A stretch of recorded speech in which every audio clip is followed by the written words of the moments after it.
A human rights group alleged on Friday that the United Arab Emirates detained a lawyer that previously represented the slain journalist Jamal Khashoggi.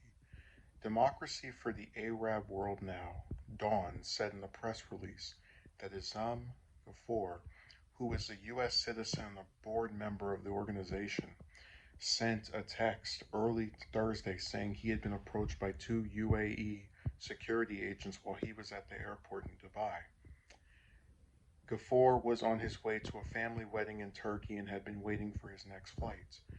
Dawn said it also received a photo from him showing him inside a police wagon, but did not hear from him after that. The group said in a press release it believed he had been detained on what appears to be a politically motivated in absentia conviction. Dawn noted that it has also reached out to the State Department about the situation and that a senior official told it they were working on his case.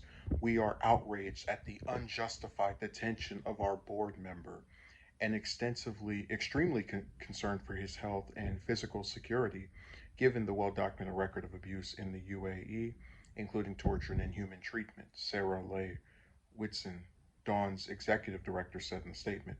We urge the Biden administration to secure the release of an arbitrarily detained American lawyer before agreeing to meet with the UAE's leader, Mohammed bin Zayed bin Sultan Al Nahyan. Jesus, these names are so long. In Jeddah tomorrow. A State Department spokesman told The Hill in a statement that the department was aware of Ghafoor's arrest and had raised his detention at senior levels with Emirati authorities. Emirati, I think it's pronounced. We are watching his case closely and providing appropriate consular support. Consular officers from the U.S. Embassy visited him today. We have conveyed our expectation that Mr. Ghafoor's rights to a fair and public hearing and to fair trial guarantees be fully respected and that he be treated humanly, as well as that U.S. rights to consular access be fully respected, the spokesperson said. So I hate to rain on the parade of the, was this the Dawn executive director? And maybe she doesn't actually believe what she's, stating or what she's urging is going to occur. So I maybe I shouldn't phrase it in that way because I don't want to make it appear as if I think she has some naivete. But Biden, and I think the U.S. under his direction has been fairly weak when it comes to just showing any type of forcefulness. And I don't say that as a partisan person because I don't think the Republicans are that great either, and that's been documented on the channel before. But I can't see him actually doing something that ensures pretty much what I think is going to happen is there's a good chance this guy will get murdered like Khashoggi, unfortunately, and I'd say that with every fiber of my being. And if this happens, you can count on Biden to put out some strongly worded statements.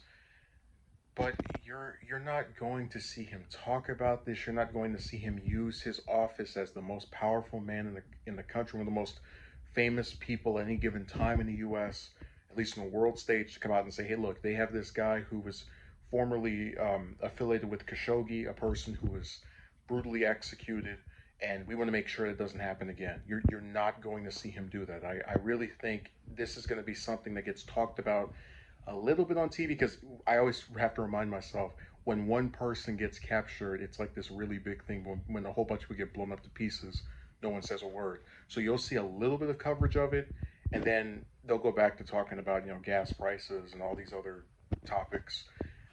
And Biden can get away with letting another person, I guess, succumb to his weakness as far as not trying to assist him more forcefully with being Fred